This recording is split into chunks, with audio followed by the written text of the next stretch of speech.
I guess it's almost 10 o'clock, or almost. Anyway, I'm starting. Happy Friday, everyone, and happy full moon. Actually, we saw the moon last night. The clouds cleared away for just a little while. It is not raining at the moment, but it's going to, we have two more weather systems moving in. And of course, we're just freaking out of our minds here. But does that stop the meeting of the guild of sequestered mystics? No. So, but it does oblige me to at least pretend that I'm sane for a few minutes while the elements are battering our house and our life. Anyway, speaking of elements, I'm going to kind of pick up where I left off yesterday, talking about what does Enochian magic have to do with tarot, and I think we opened up that can of worms enough. But I thought today, I inserted to finish up that discussion, I'd like to actually give a demonstration of Enochian magic and tarot combined. Okay, I'm going to do a little Enochian magic for you today, but I'll do it right at the end of our talk this morning. So in case you're driving or doing something else, we don't want to trance you out. And Enochian magic is vision magic, and it's what makes it work is it ideally plunges you into a very specific altered state of consciousness, in which you receive visions pertinent to your magical intent, even if that intent is, what do I need to learn right now? What do I need to know right now? Kind of stuff. So and in doing that, before I do that, I want to give you just a tiny little crash course, because when a person first starts to open up the Enochian can of worms, it seems hopelessly complex. Well, as far as the elemental section of Enochian magic, and remember yesterday I said there's two systems. There's the elemental system that is sort of ruled by the Tablet of Union, and like four great archangels, Exarp, Hakam, Ananta, and Batom. And if you'll notice behind me, right there is one of four elemental tablets. And we're going to talk more about that in a minute. Then there's the etheric workings, so we're dealing with terrestrial elements in the elemental system, and we're dealing with heavens, the 30 layers of the heavens or aethers. And but what most directly corresponds and synchronizes with tarot is the elemental system. And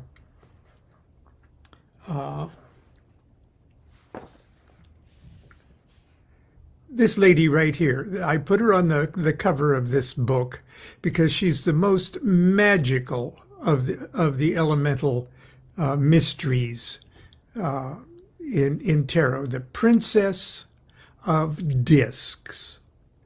Okay. Briefly, DuQuette says, remember that when we put an ace under a microscope, here's the ace of discs. When we put an ace under a microscope, we saw 4 court cards living inside. And that's a reference to an image in the book. But those 4 sections of the tablet there, this would be the elemental tablet of air, and those 4 sections, the yellow one would be the prince of air, and the blue one would be the queen of air, and the red one would be the knight of air, and the green one would be the princess of discs, of earth, air of earth, water of earth, fire of earth, earth of earth. So the princess would be the earth sub-angle of the elemental tablet of earth. And behind me here is the elemental tablet of earth. Air, water, prince, queen, knight, princess. So Crowley doesn't have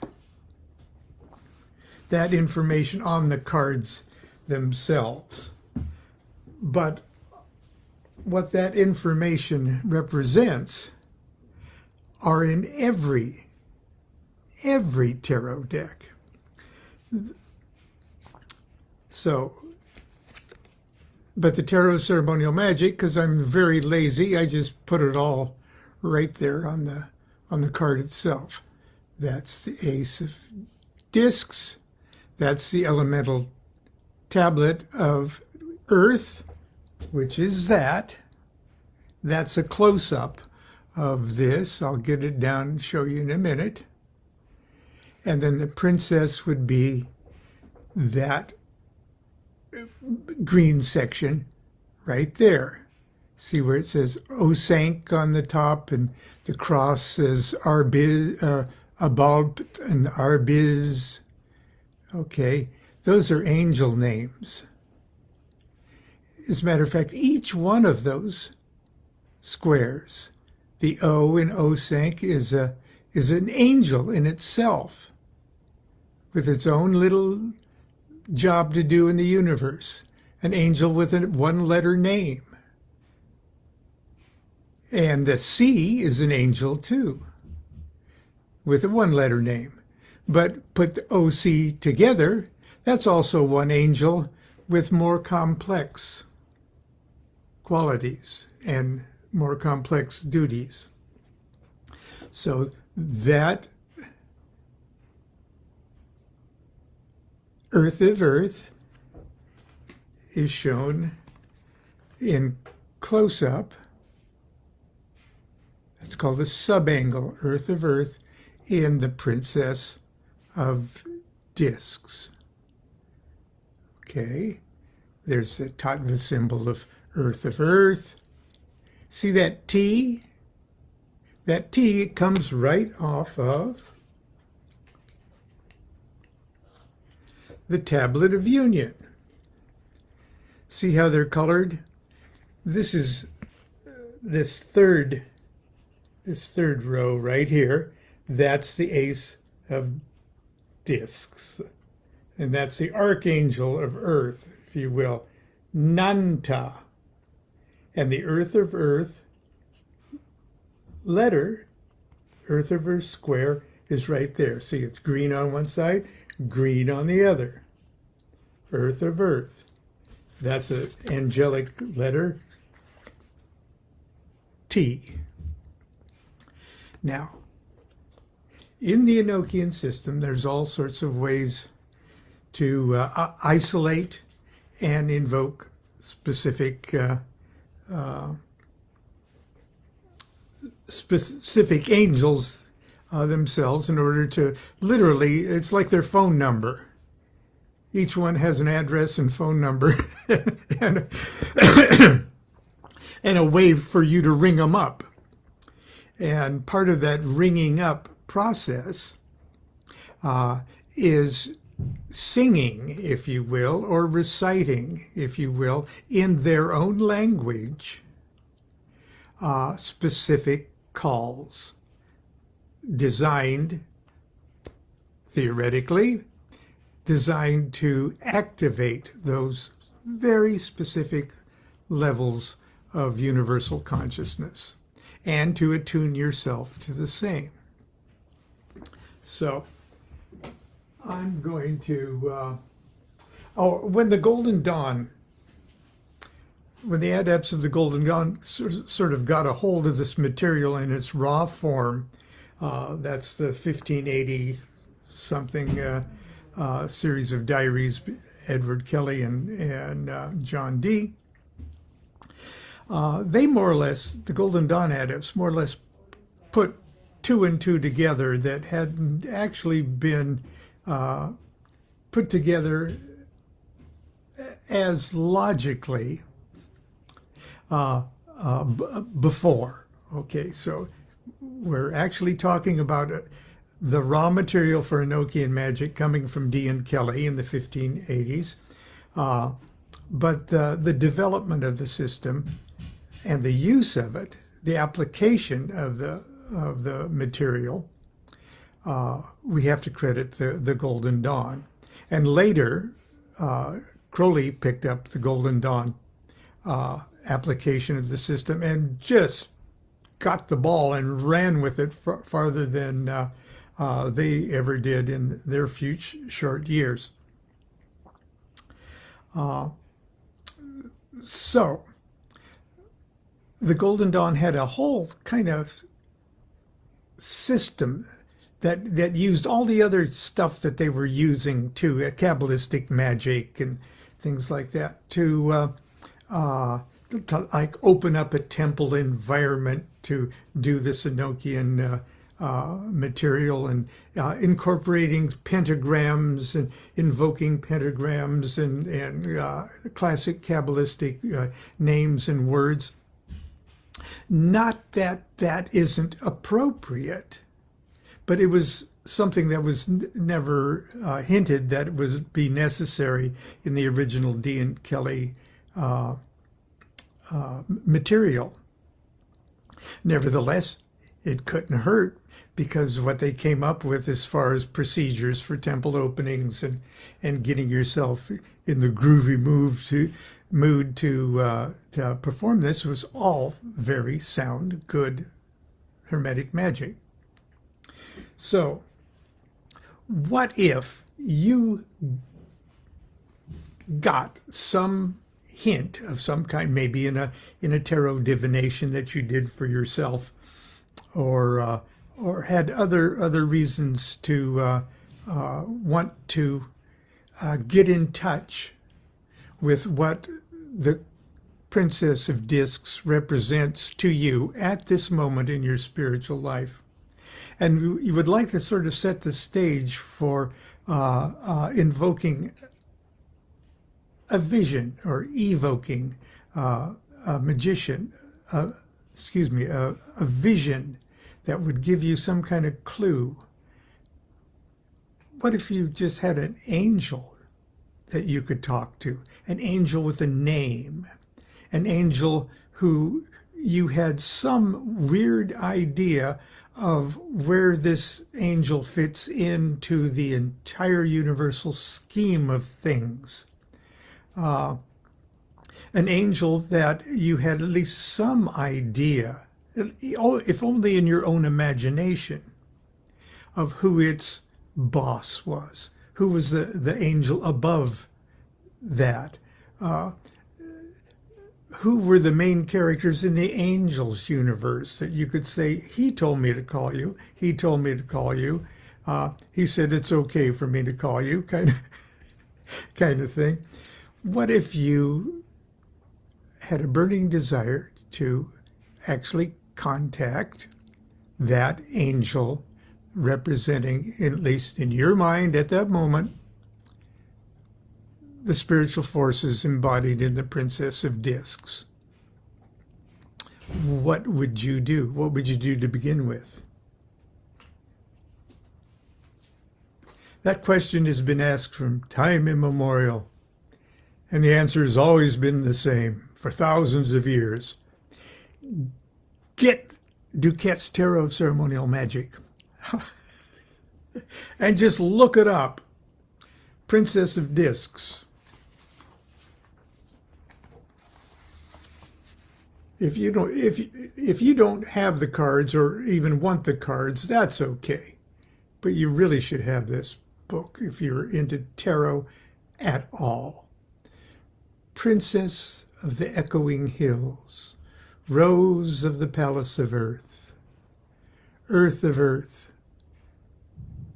With the ace and the discs, okay, she rules not time, but quadrants of space.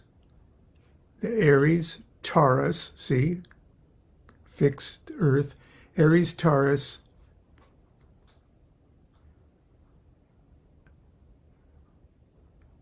Gemini, just that quadrant of space, as if we were in a helicopter above the North Pole. Traditionally, that covers, the way things are set up, that covers most of Europe and Africa. And there's the classic divinatory meanings, just like in tarot. But look at this. There's the I Ching hexagram, keeping still, the mountain, peace. There's the name of the tattva symbol. But look, Enochian attributes. On the table of union, that's the T of Nanta that I just showed you. And the Golden Dawn had temple openings. Temple opening number 1, the portal, vault of the adepts. And the sequence of calls is number 1 and 2. That's if you're going to do an angel off of the tablet of union. Now, I didn't do all the work for you, but I did a lot of it. There's the Nanta one, the green one, the third row down. Call 1 and 2 can activate the tablet of union, number 1. Number 2 is the first row, the spirit row, that one. And then starting with 3, 4, 5, 6, and 7, you open up the individual ones. 3 would open up X-Harp at the top. 4 would open up Hakama, second down. And 5 would open up Nanta.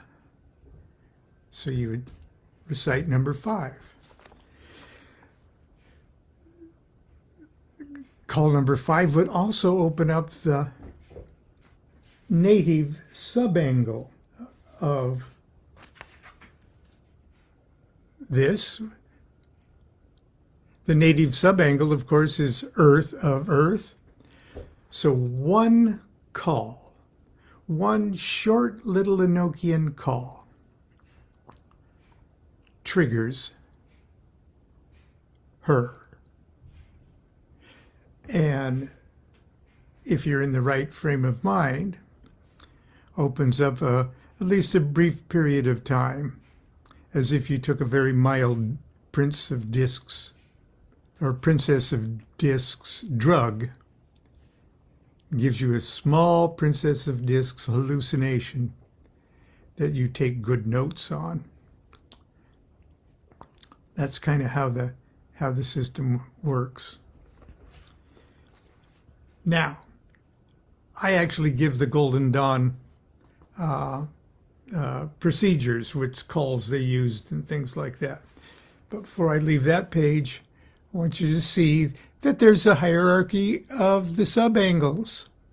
The divine names of the cross, Abalt, calls forth the powers of the subangle. And Arbiz, that's the horizontal line of the cross, little cross, compels Abalt to obedience. Then there's the main cherub, That's the four squares above the arms of the cross, and that's Osank. And Osank rules those servitor angels beneath, the four servitor angels beneath the arms of the cross. And I've even stuck in how you can sort of pervert the arrangement of the letters to bring forth the unbalanced, or what Dee called the evil spirits. What do you think of that? What I'm going to do, and now this is where we probably want to, if you are driving or operating heavy machinery at the moment, you might want to just leave us at this point and come back later when you're nice and cozy and at home and can get yourself in a relaxed mood to give yourself a small vision. I'm going to just demonstrate, if you don't mind. I'm going to demonstrate in a very informal way the Golden Dawn Temple opening. And if you want a book that has all of these temple openings and all of these Enochian calls, from time immemorial, for thousands of years, people that wanted to read this got Terror of Ceremonial Magic by DuQuette, because it's all in there. How much would you pay for a thing like this? Okay, here's how the Golden Dawn, they just wanted to have you open up the temple in the grade of 1 equals 10. Okay, that's the very lowest on the tree of life. Climb up the initiatory scale. It's 1 equals 10. It's the first lowest Sephir on the tree of life, but it's the 10th one coming down. That's why it's 1 equals 10. So this is the temple opening of the grade of 1 equals 10. You give the sign. I'm going to do it over here in front of this, so hopefully you can see kind of what I'm doing. You give the sign of the god Set fighting. I'm not going to stand up today, so okay. Then, after purifying with fire and water, you say the temple is cleansed. Let us adore the Lord and King of earth, Adonai Haaretz, Adonai Melech. Unto thee be the kingdom, the scepter, and the splendor. Malkuth, Gebura, Gedula, the rose of Sharon and the lily of the valley. Amen. Let us adore, let earth adore Adonai, invoking hexagram of Saturn.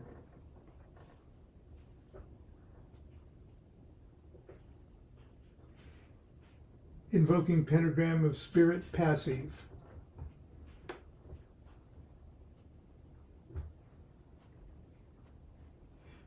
Ehi Agalananta, invoking pentagram of Earth. Adonai Melech. And Elohim said, let us make Adam in our image, and let them have dominion over the fish of the sea, and over the fowl of the air, and over every creeping thing that creepeth upon the earth. And the Elohim created Atha Ha'adam. In the image of the Elohim created they them. Male and female created they them. In the name of Adonai Melech, and of the bride and queen of the kingdom, spirits of earth, adore your Creator. In the name of Uriel, great archangel of earth, spirits of earth, adore your Creator. In the names and letters of the great northern quadrangle, spirits of earth, adore your creator. In the three great secret names of God, Mor, Dial, Hectica, that are borne upon the banners of the north, spirits of earth, adore your creator. In the name of Ixod-Heka, great king of the north, spirits of earth, adore your creator. In the name of Adonai Haaretz, I declare that the spirits of earth have been duly invoked.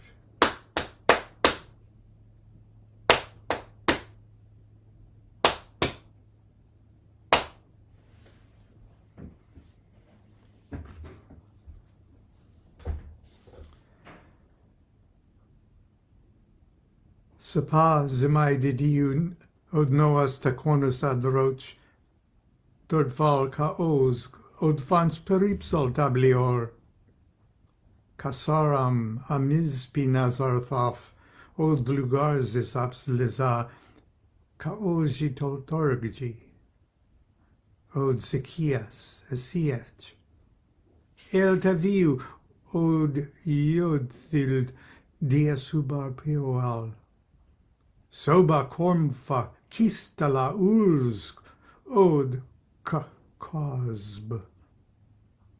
Caniz odarbs quace ifarzi od bliora yayal edna sikle bagle yadel.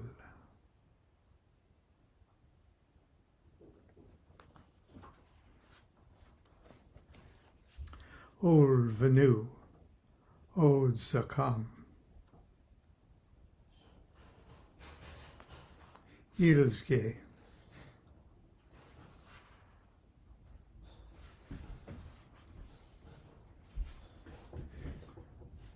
Abarpt. Arbiz.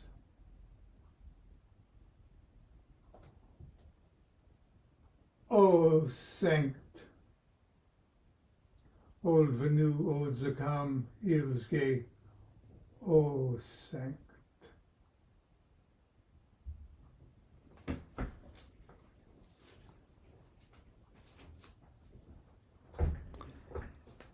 Now, if you're able to, just be quiet for about 5 minutes and write down what goes through your mind. Until tomorrow, for Saturday morning cartoons, do what thou wilt shall be the whole of the law. Love is the law, love under will.